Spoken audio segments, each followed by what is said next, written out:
It's Andre from High Performance Academy. Welcome along to another one of our members webinars. In this webinar we're going to be diving in deep on whether or not you need a blow-off valve. What is the blow-off valve or recirculating valve there for? Does it aid spool? Does it make your turbocharger spool up quicker on a gear shift, which is often the claimed performance benefit of a blow-off valve? On the other hand, is the blow-off valve there to actually add protection to your expensive turbocharger? What's the deal there? What's actually going on? So we're going to go through a bit of a preamble on what the blow-off valve does, how it functions, and a lot of that probably is going to be pretty self-explanatory anyway. I imagine most people who have been around turbocharging for a while probably already have a reasonable understanding of what the blow-off valve is added for. And we're going to have a look at a bit of a live demonstration here on our FD Rx-7 of gathering some data. And what we've done with our FD Rx-7 is we've gathered some data already with the blow-off valve blanked off, and then we've gathered some data with the blow-off valve open. Right now there is a blow-off valve fitted to the system, and we're going to have a look at a comparison of that data.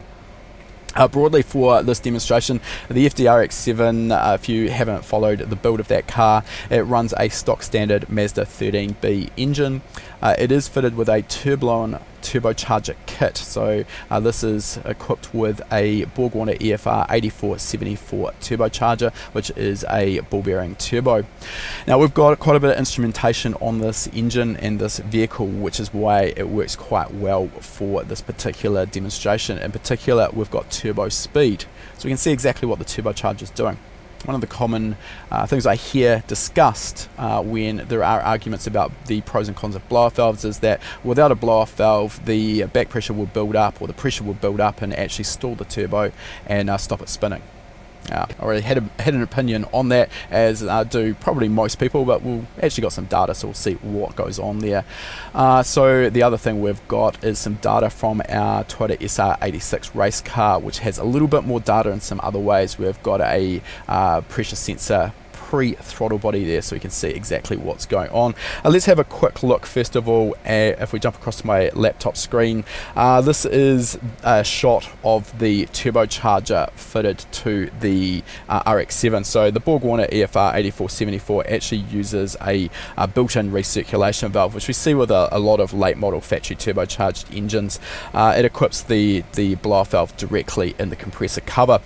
It's nice and compact, keeps everything neat and tidy. This actually also comes to another part of the argument with blow-off valves is blow-off valve location.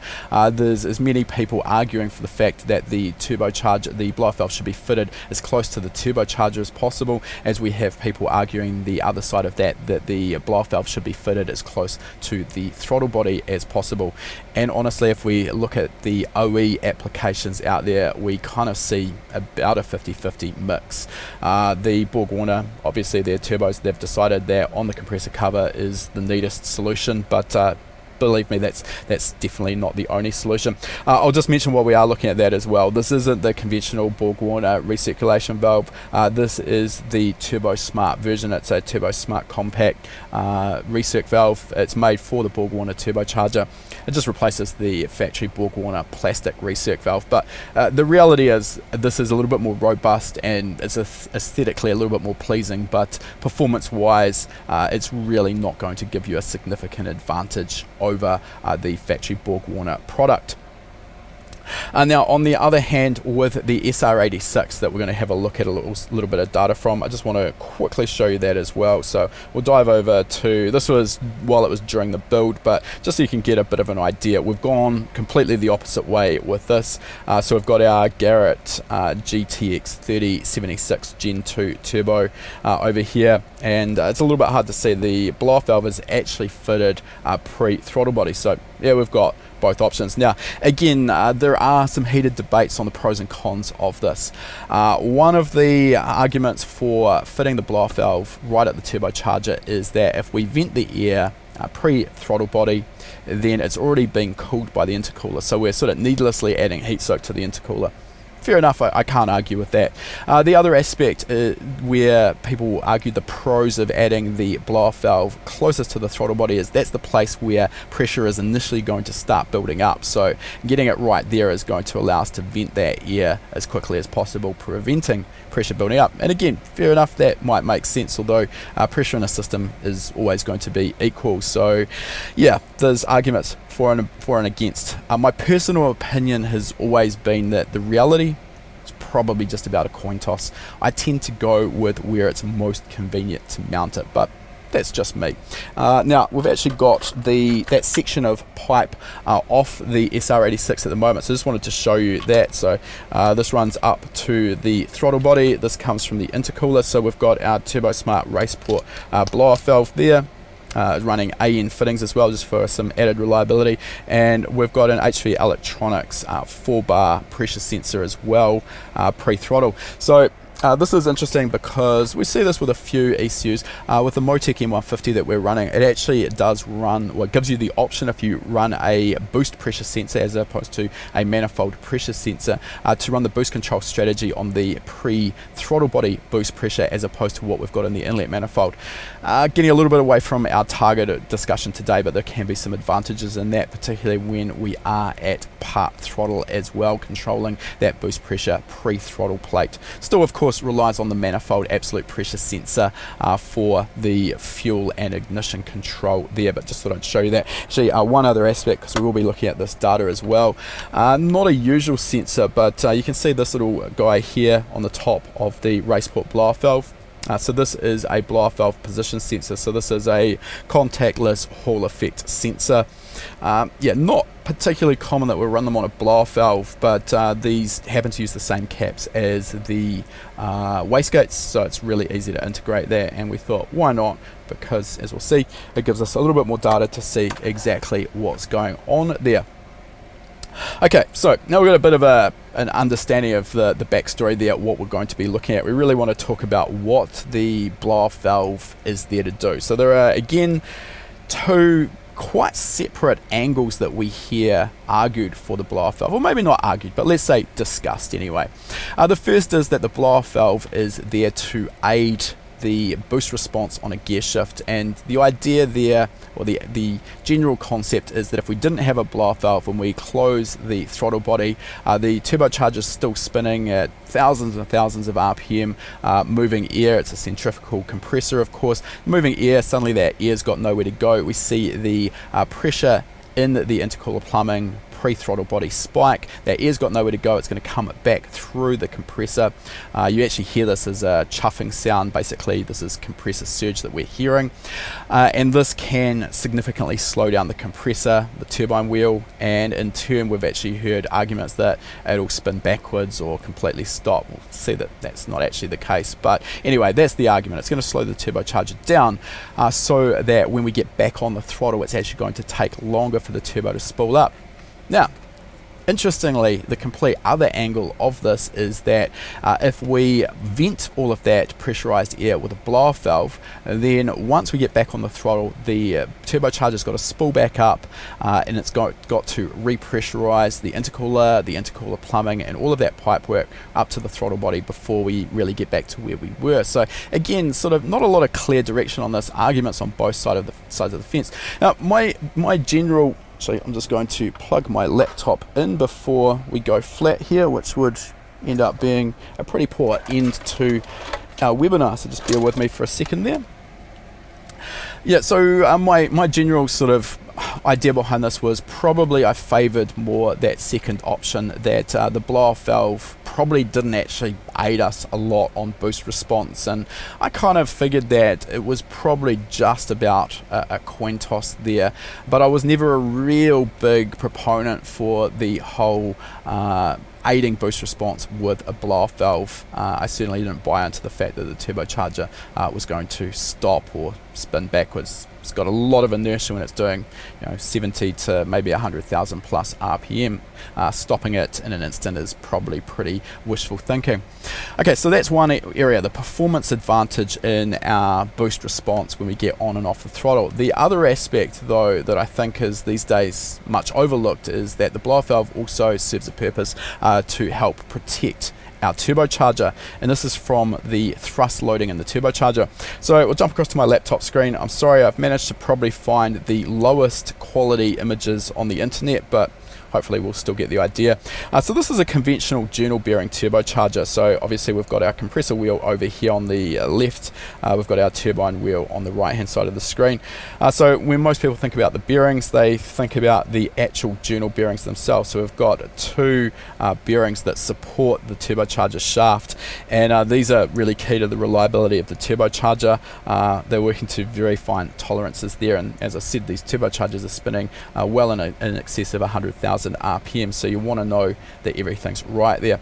The easy part that's easy to overlook though is there are also axial forces in play here, which are these forces here that sort of go in and out with the turbocharger. So as the turbocharger produces boost, the compressor wheel is trying to essentially climb out of the turbocharger. So we need a thrust bearing to help support the turbocharger and prevent that. So that's what this thing in here is. This is a thrust bearing. So again, this is a conventional journal bearing turbo. These days we're seeing a lot more ball bearing turbos, so a lot of this now is less relevant. So if we have a look at a couple of options for a thrust bearing, what we saw with a lot of lower performance turbochargers from OE manufacturers was the use of a horseshoe or 180 degree thrust bearing like this. So the actual surface that does the thrust support is this surface in here. So this kind of slips around the shaft, it'll be secured into the turbocharger core, and there will be a surface on the shaft. If we come back here, you can sort of see it here. There is a flat surface on the shaft that will operate against the thrust bearing. So that's all well and good. The problem is with the horseshoe or 180 degree thrust bearing is we're clearly missing quite a large area that could also be helping to support the turbocharger under thrust or axial movement. So these tend to wear quite quickly, particularly if you take a factory turbocharger like this and you start increasing the boost pressure.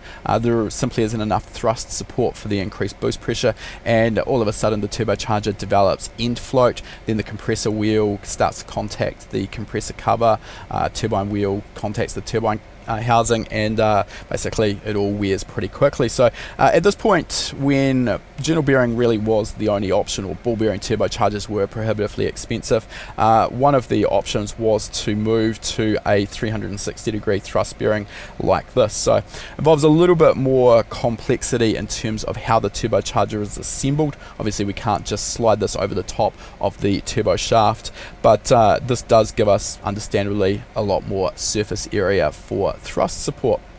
However, there is still a limit realistically to how much support can be offered or how strong these thrust bearings are, and using a blow-off valve, the argument there is that the blow-off valve helps reduce the thrust loading that occurs during surge when the air is basically backed up and goes back out through the compressor cover, and that can be quite destructive, particularly if we actually run a compressor wheel into surge, which is off to the left hand side of the surge line under wide open throttle or full power operation.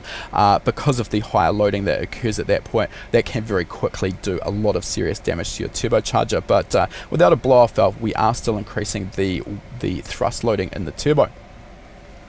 So, ball bearing turbos, why is this important? When we move to a ball bearing turbo, and I'm sorry I don't have a nice simple little graphic of this, the way the ball bearing races work is that they actually provide axial support for the turbocharger as well. So they basically do away with the need for a thrust bearing, and they provide the thrust support as well as supporting the shaft radially. They're also significantly stronger. Now, I'm not a turbo engineer here, quoting some numbers that I recall from some time ago from Garrett on ball bearing turbochargers. Their claim, and I'm not sure if this still stands the test of time, was that they are around about 40 times stronger in thrust compared to a journal bearing turbo. Now, again, take that with a grain of salt, but that gives you some idea, even if it was a magnitude of half of that, significantly stronger in thrust. So this sort of comes back to this argument, do we need a blow-off valve? Because now we don't need that blow-off valve strictly for supporting the turbocharger or reliability, making sure the turbocharger thrust bearing isn't going to wear out. There are also some instances where I'll point out that blow-off valves have not been used. Competition cars, even back from the era where journal bearing turbos were the norm, it was quite common for blow-off valves to be not used in competition applications, and there's some specific types of motorsports such as rally where the anti-lag system, essentially for the anti-lag to be effective, really dictates that we can't have a blow-off valve, or at least it can't be functional when the anti-lag strategy is active. So there's a bit of food for thought. Basically no firm conclusions, but a bit of information around the idea of blow-off valves. So what we'll do now is we'll get our RX-7 up and running, and I'll just show you how I gathered some data here in our Adaptronics software. So I'll just allow everything to sort of warm up for a little bit before we get into this test. And what I'm going to do is I'm going to come, if we jump across to my laptop screen, we're going to come to about 4,000 RPM. So what I wanted to do was get to a point where we were above the boost threshold. So in this particular instance with our 8474 EFR turbocharger, on a ramp run we're all in by about 3,500 RPM. So I wanted to be somewhere past there where we've got sufficient exhaust gas energy to spool the turbocharger up. At the moment we are running on the wastegate spring pressure, so that's going to get us to around about 200 kPa. So we're going to be running down around here in our fuel table. So information that we've got on this particular car, we've got our turbo speed. So actually if we come over here, I'll give it a little rev. The turbo speed sensors don't generally tend to pick anything up at idle, but at the moment we can see holding up at 2,000 RPM. We've got about 8,000 RPM of turbo speed. So the poor little thing's just barely ticking over. So what we did here is, I'll just quickly show you, we've got some logging functionality in the Adaptronics software. We've got the ability to log straight to the laptop, which is great for tuning purposes because we don't need super high frequency logging. I don't have the specifics, but just looking at my log file, it looks like the logging rate there for the PC loggings maybe somewhere in the region of 15 to 20 hertz. Probably nothing strictly wrong with that, but what I wanted to do was get a slightly higher rate of logging. So we can also bring in internal logging, so we'll have a quick look at that setup here. And for this particular log file, I chose to log at 5 millisecond intervals, which is 200 hertz. So that's pretty quick. And the key parameters we're looking at here, manifold pressure. So this is after the throttle body, so the actual inlet manifold pressure. We're looking at our turbocharger speed, so we know exactly what's happening to the turbocharger. Engine RPM, just so we can get a bit of a picture on what's happening with the turbo speed. The whole picture there. And what we're going to do is basically replicate as accurately as we can a situation where we've got a gear shift or a throttle lift. So I'm relegated to the dyno, so I'm doing what I can here, and I will talk a little bit about some of the limitations of this test as we go through this and how this could have influenced our results. But what we're going to do is go to 4,000 RPM, we're at a full throttle, we'll allow the boost to settle up to the wastegate spring pressure. I'm just going to go through a series of basically in and out of the throttle as quickly as I can. This logging as well, I'll just point out, if we go back in here, it will log basically any time we're above 3,000 RPM, and it will continue logging for a period of 2 seconds. I don't need to worry about this because I've already got the log files that we're going to have a look at in a second, but I just want to show you how I'm doing that. So without further ado, let's get ourselves up and running on the dyno here. We'll get our RPM stabilized here at 4,000. And what we're going to do is we'll go to full throttle, allow our boost to stabilize.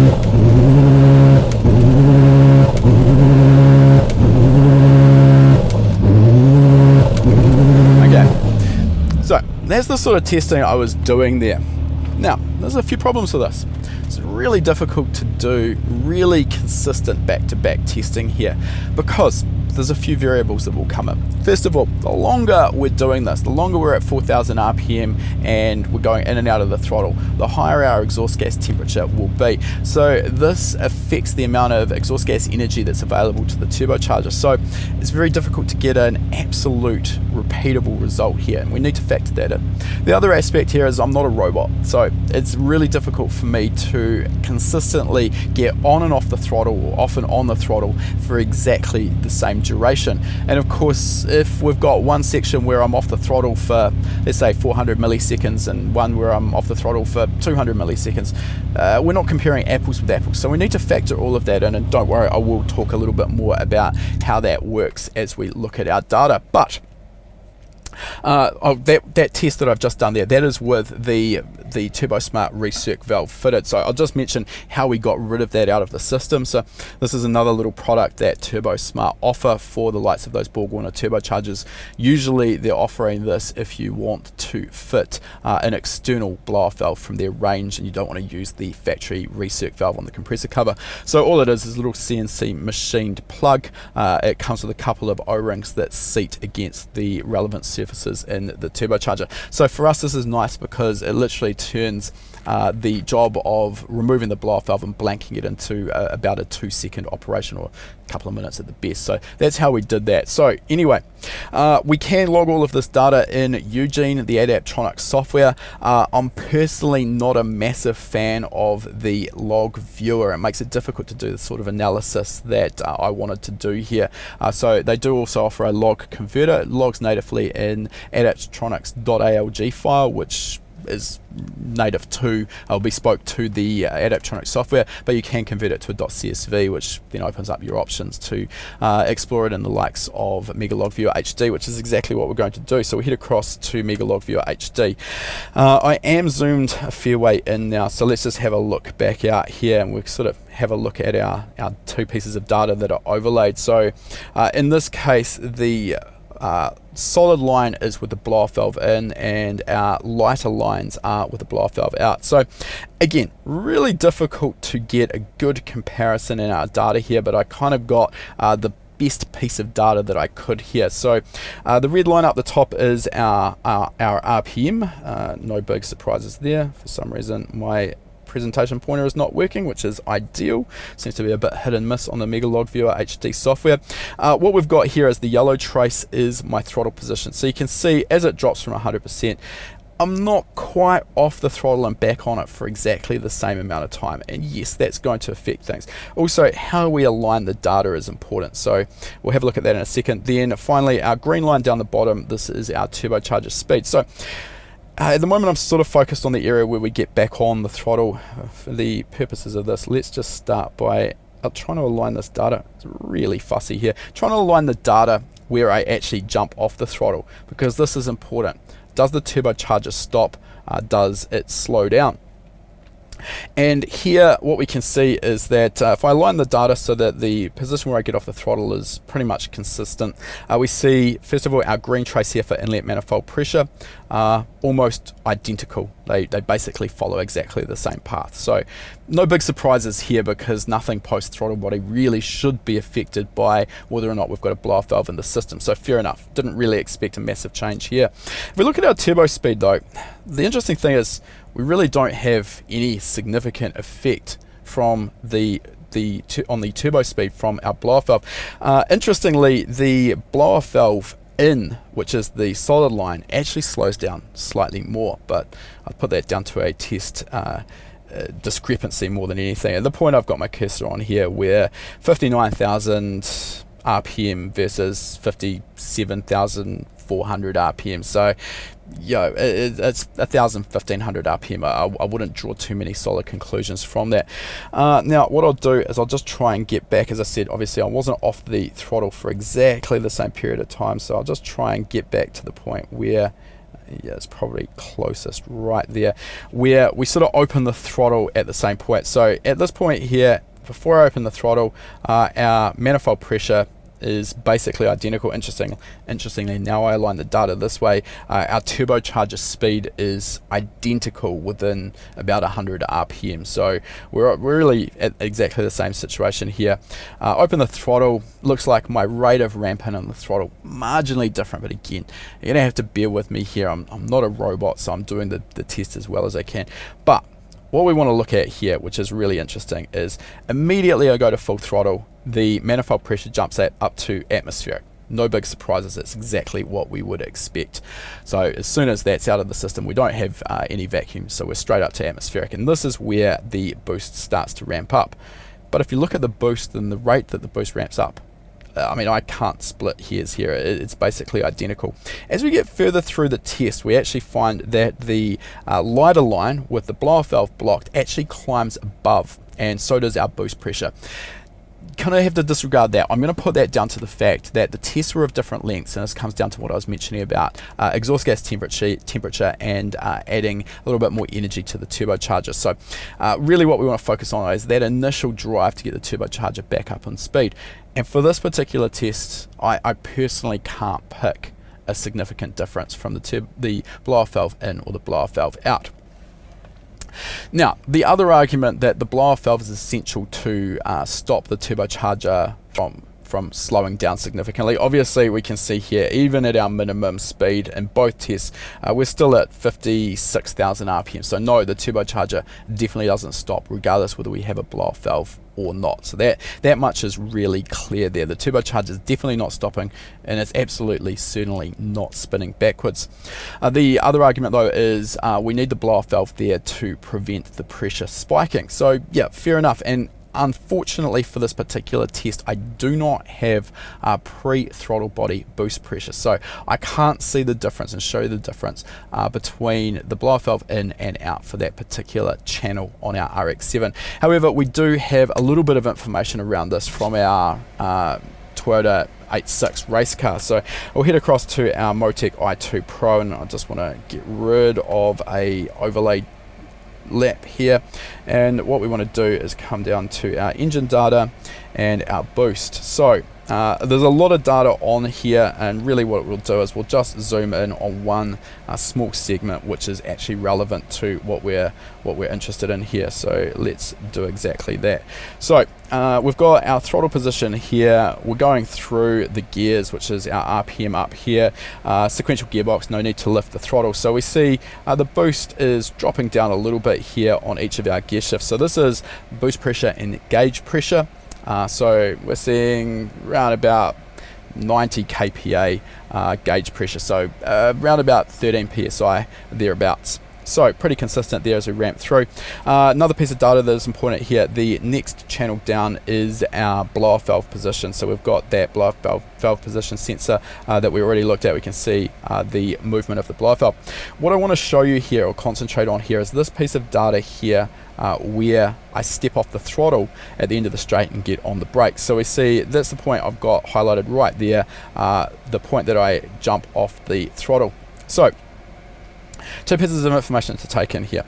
First of all, we can almost immediately see the blow-off valve begin to open. And remembering the blow-off valve on that particular application, it is fitted right by the throttle body. So on the argument we often hear about getting it as close to the throttle body as possible, we can't get it any closer than that. So the blow-off valve is opening. We're seeing it's doing its job here. It's about 3 mil off the seat. Interestingly, that isn't scaled, but we can see that it is the relative movement. It is open. However, what we can see is that there is this spike in our boost pressure. So even having what is quite a large blow-off valve there on our SR86, our peak pressure there, looking at 111 kPa gauge. So we've spiked about 22 kPa above the boost pressure that we're running as we close the throttle body, despite the fact that that blow-off valve at this point is just about wide open. One consideration here, something I do need to address, if we actually look at our boost pressure channel. This is only being logged at 10 Hertz, so probably not fast enough to show the true impact, but actually if we had it logged at a higher rate, we'd probably actually see a worse situation. If we look at the samples, if we look at the actual samples, or every single sample, we've got the highest point is shown there, and the data basically draws a straight line between those, or a line of best fit, I should say, between those. So there's a good chance that our actual boost pressure pre-throttle body could have spiked higher. So that just shows that the blow-off valve, the purposes of that, just to show that the blow-off valve is not basically a complete solution. We're still going to see some pressure spiking. Now, of course, I don't have this data for no blow-off valve, and by all accounts, I would expect, yes, it's going to be higher pre-throttle body with no blow-off valve in the vehicle at all. Right, we're going to move into some questions and answers in a second, so this is a perfect time to let you know if you do have questions, please start asking them. I just want to kind of go over a few of the caveats with the testing procedure that I've gone through, and what we can really take away from this. So the first things that I've already talked about: very hard to get a completely accurate back-to-back test with and without the blow-off valve. So we've got a few things that creep in there.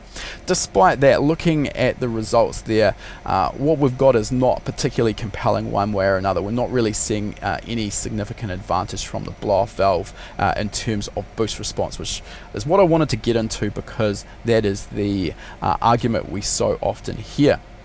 However, that being said, this test is still being done at a relatively modest boost pressure. We're at 1 bar of boost, so would we see the same results if we were running 3 bar of boost, 43.5 psi? Possibly, but I'd actually suspect that the situation would be significantly different.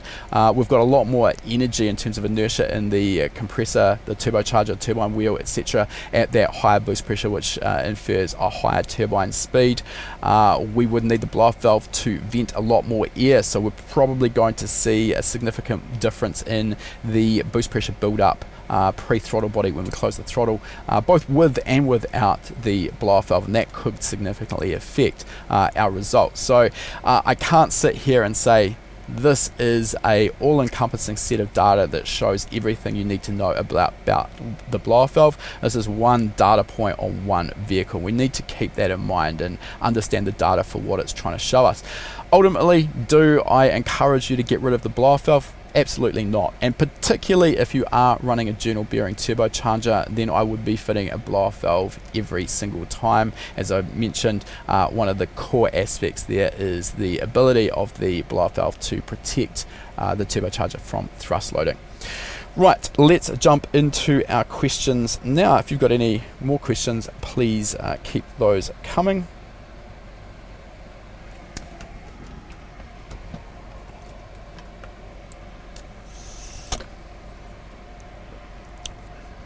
Okay, our first question comes from Brendan J, who's asked, do 3-port blow-off valve bypass valves help modulate manifold charge pressure? I'm wondering this, as my daily XR6 turbo ute has a stock bypass but tuned to over 16 psi, and the stock bypass valve would be for 7 psi, like for bleeding pressure out of the manifold charge. Okay.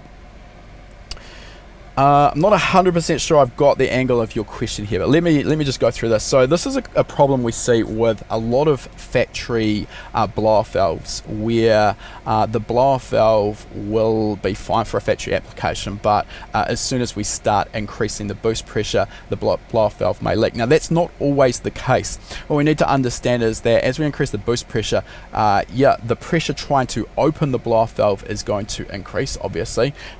Using my little prop we've got here, we're going to have more boost pressure in the intercooler pipe trying to lift the blow-off valve off its seat, but we've got spring pressure closing that blow-off valve, and we've also got boost pressure going to the top of the blow-off valve trying to close it. So not just because we're increasing the boost pressure will necessarily mean that the blow-off valve, a factory blow-off valve, is going to leak. They don't all do it, but definitely some do. The early Mitsubishi Evo blow-off valves were a classic example for that. So 3-port blow-off valves, I'm thinking you're talking here about a blow-off valve that vents both to atmosphere as well as plums back. There are a few considerations around this, and this is actually something that's probably quite good to talk about as well. Blow-off valves still serve a different purpose on factory vehicles which use a mass airflow sensor. If we don't have a blow-off valve, we are going to get compressor surge when we back off the throttle, and what this is going to result in is the potential for air to basically back up and come back out through the compressor and go back out through the airflow meter, and this can cause havoc with some airflow meters depending on the style of airflow meter and proximity to the turbocharger. Causes all sorts of problems around stalling when we come up to a set of lights or take our foot off the clutch, or put our foot on the clutch. So a recirculating blow-off valve in that instance can be really beneficial to remove that surge and basically keep everything operating nicely. That gets to the other question about the type of blow-off valves that both vent to atmosphere and recirc. This is really more around noise. Problem with a vent to atmosphere blow-off valve for an airflow metered car is when the blow-off valve opens and vents to atmosphere, we are venting metered air that's gone through the mass airflow sensor and been measured and reported to the ECU, and they're now venting that air out into the atmosphere. It's no longer going to the engine. So what happens is that the ECU doesn't know that that air is not going into the engine. It's scheduling fuel and, less importantly, ignition timing for that air, so we run horribly rich when that blow-off valve is vented to atmosphere. So considerations there. DTB is asked, how much does blow-off valve placement matter for performance, response and turbo longevity? My motor is the VG30 DETT. Well, I did cover this during the webinar. There's arguments on both sides of the fence. My personal opinion is that you're probably best to consider the logistics of your engine bay layout and where you can physically mount the blow-off valve. Where it's easiest to mount it, that's probably actually in most instances going to make more difference make your life easier rather than the difference we actually might see in the performance and response there. Barry's asked, don't you think the airflow limit of the built-in EFR blow-off valve is low for a high horsepower car? It's a good question, Barry. I don't know the answer to that. I would like to think that Borg Warner, given that they know that the EFR, in this case the 8474, is designed to produce 700 to 800 horsepower, I would expect that they'd probably engineer the blow-off valve to suit. But you're absolutely right, particularly in comparison to the likes of the Raceport. The blow-off valve diameter is significantly smaller, so ultimately that will affect the flow. Now, this again comes down to how will this pan out at higher boost levels. Probably at the boost level and airflow that we're at the moment, the size of the blow-off valve is probably a moot point. We go higher in the boost, it may become significantly more important, and this is why we probably want to rerun this test at higher boost levels. Probably use our SR86 for that part of our testing a little bit further on. So yeah, it is a consideration, but I don't have the answers for you there, Barry. Weezer has asked, what are the effects on a data log with a blow-off valve open too little or too much on a map-based centrifugal supercharger setup at idle? Okay, effects on the data log. Well, so first of all, what we need to understand about the centrifugal supercharger, we're in a different situation because the supercharger or compressor speed is fixed. It's driven by the crankshaft speed. So whether or not we have a blow-off valve is going to have zero effect on the compressor speed. We do still have thrust loading to consider with a centrifugal supercharger. Really, the compressor section is absolutely no different to a turbocharger in that side. So probably the bigger issue with blow-off valves, my experience with centrifugal superchargers is you are going to need a blow-off valve that vents back into the intake system pre-supercharger. Otherwise it's going to drive you crazy with the amount of noise that it makes, because obviously it's going to be venting a lot, particularly at high RPM and a closed throttle. You also have it venting at idle. But the effects on a data log, I'm not really sure exactly on your angle there, because that really wouldn't be a good comparison for our test here. The purposes of the blow-off valve on a centrifugal supercharger possibly could consider to be a little bit different than on a turbo application. Brendan has asked, would a bypass valve help with turbo response, say venting pressure back into the turbo inlet on a long path stock turbo setup, then say aftermarket venting back to a 4-inch short path turbo inlet? Without doing a specific test like that, it's really impossible for me to say. There are arguments that venting the air back to the turbocharger inlet and directing the air so it's basically driving towards the compressor can be beneficial. My gut feel is probably if there was any difference there, it'd be hard to measure, but I haven't done that test, so I can't confirm. I would probably not be too worried about going to too much trouble trying to achieve this. I would probably do what you can easily fit and what's going to be easiest to plumb in your engine bay, because sometimes with the tight confines of an engine bay, that can actually drive your decision more than trying to get the ultimate perfect solution. Ken has asked, so from what I can gather is that if you're running a general bearing turbo, a blow-off valve is probably a good idea, but if it's a ball bearing turbo, probably not so much. Yes, so I need to be a little bit careful here, Ken. Yes, 100% general bearing turbochargers, I would highly recommend a blow-off valve for protecting the thrust loading on the turbocharger. But again, our data point at the moment is one data point at a relatively low boost pressure, so I can't really say what's going to happen at higher boost. It is pretty unlikely though that there's going to be any damage from thrust loading on a ball bearing turbocharger just because of the added strength. Banana Man has asked, can you please explain the terms recirculating valves versus blow-off valve? Look, they're really two terms for exactly the same thing. We see in a lot of OE applications the blow-off valve is referred to as a recirculating valve. Because it plumbs back, it recirculates that air back to the turbocharger inlet. A blow-off valve, as far as the aftermarket lingo goes, normally was referred to as one that would vent to atmosphere, but these days we have options that both recirculate or vent to atmosphere, or sometimes do both. Red 21's asked, what type of blow-off valve is preferred, piston type or a diaphragm, and what are the pros and cons? Good question there. That's actually something I probably should have touched on.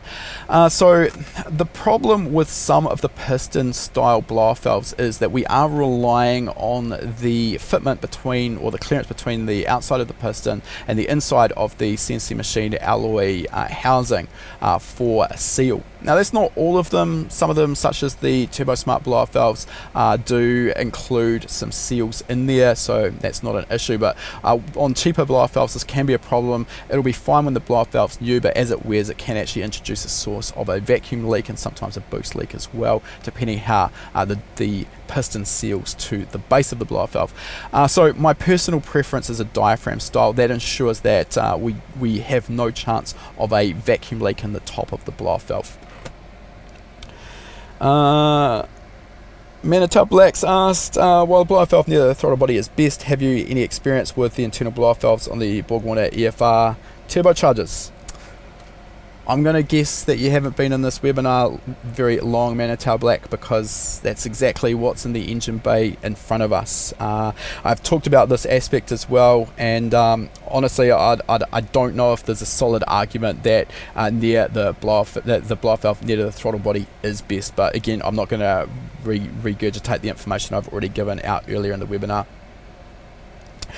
Green Addiction Garage has asked, do you expect higher boost pressures would give you a different result for turbo speeds, or do you think the results would remain fairly consistent regardless of boost pressure? Look, right now my hypothesis on this is that yes, I think we would see a greater difference at higher boost pressures, but I want to test that for my own purposes. I have gone into this with my own ideas on what I was going to see, which have been largely borne out, but I have been trying very carefully here to be as objective about it as I can and use a scientific method. As I've mentioned, difficult for me to do accurately, and I can't say that this test data is conclusive, and yes, finally I would expect the results to potentially be different at higher boost. Thomas has asked, would a general bearing turbo be more susceptible to damage as opposed to ball bearing from compressor surge? Yes, for exactly the same reasons. The thrust strength is not there. We do need to understand that compressor surge under load, as opposed to getting off the throttle, can do damage to the entire turbocharger assembly. So it's not just the thrust bearing, it's actually a very damaging situation. Now that more gets down to turbo sizing for your engine application though, so a slightly different type of surge. Richard has asked, thoughts on anti-surge compressor housings. Yeah, we've seen these are quite common now, and I do believe there is an advantage in the anti-surge compressor housings. I talked with a colleague of mine as well about whether or not the anti-surge compressor cover on the EFR could have affected the results, and again, yes, absolutely it could have. So we see these are so common these days on performance turbochargers, and yeah, I do think there is an advantage with those. Caleb has asked, have you had any testing experience with testing bypass valves and blow-off valves on similar systems? Why do OE manufacturers prefer to use a diverter valve while changing to an atmospheric valve hurt? Okay, so the primary drive here from an OE manufacturer's perspective is twofold. The key one is emissions.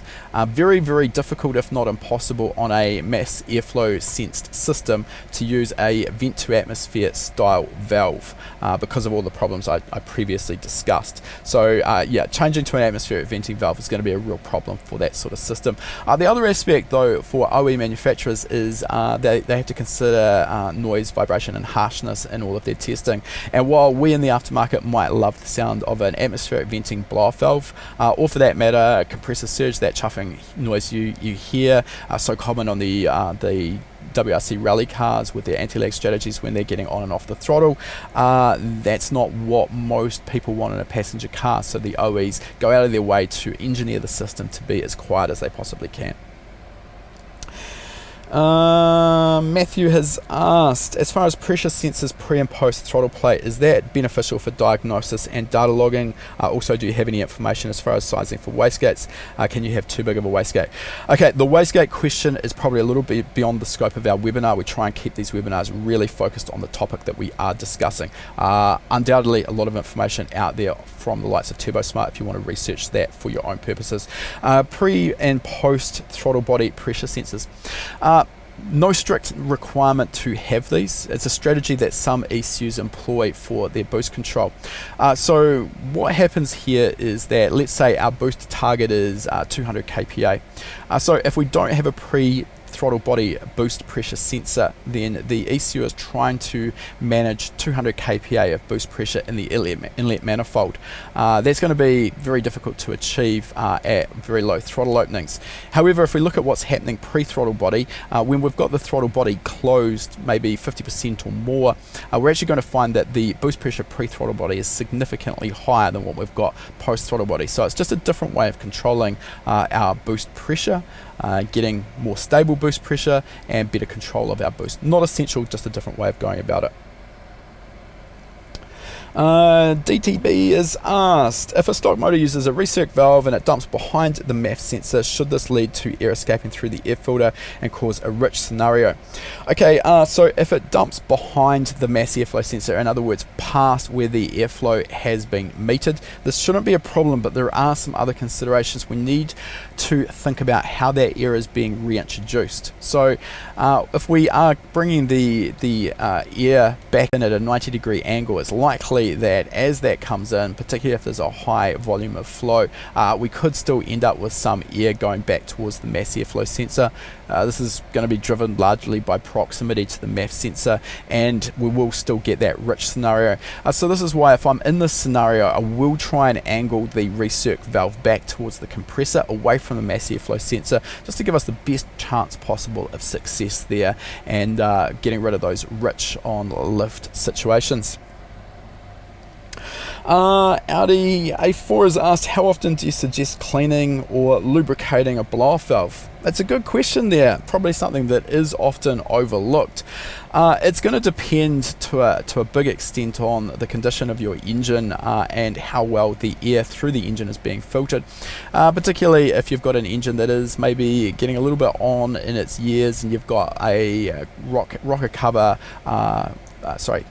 PCV valve that is venting back into the inlet track. You're going to end up with oil in the system, and that's going to vent out of the blow-off valve. I mean, it's not essential that means that it's going to need to be cleaned, but that can be a source of getting dust and dirt then stuck to the blow-off valve, which then can create wear. I can't really give you a one-size-fits-all answer on what sort of time frame you should be looking at for blow-off valve maintenance, though. It'll be very dependent on your specific application.